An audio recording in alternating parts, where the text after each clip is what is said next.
سعودی عرب نے 2034 کے FIFA world cup کے لیے دنیا کے منفرد ترین اسٹیڈیمز میں سے ایک نیوم اسکائی اسٹیڈیم کو متعارف کروا دیا، جو زمین سے 350 میٹر کی بلندی پر تعمیر کیا جائے گا۔ عالمی کھیلوں کی ویب سائٹ گول کے مطابق سعودی عرب کی فیفا کو جمع کروائی گئی دستاویز میں بتایا گیا کہ نیوم اسٹیڈیم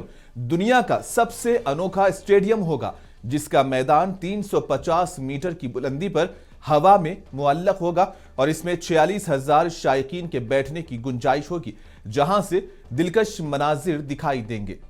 جسے شمسی توانائی اور ہوا کی توانائی سے چلانے کے لیے ڈیزائن کیا جا رہا ہے۔ منصوبے کے مطابق اس کی تعمیر 2027 میں شروع ہوگی اور 2032 میں مکمل ہوگی، جو 2034 کے فیفا ورلڈ کپ کے میچز کی میزبانی کرے گا۔ ماہرین کے مطابق نیوم اسکائی اسٹیڈیم جدید اور پائیدار فن تعمیر کی ایک شاندار مثال ہوگا، تاہم اس کی بلندی اور مقام کی وجہ سے کئی چیلنجز درپیش ہیں، جن کے لیے تکنیکی حل تلاش کیے جا رہے ہیں۔ رپورٹ کے مطابق نیوم اسٹیڈیم ان 11 نئے اسٹیڈیمز میں شامل ہے جو آئندہ 8 برسوں میں تعمیر کیے جائیں گے، جبکہ 4 موجودہ اسٹیڈیمز کی تزئین و آرائش کی جائے گی اور یہ جدید اسٹیڈیم دی لائن کے اندر واقع ہوگا۔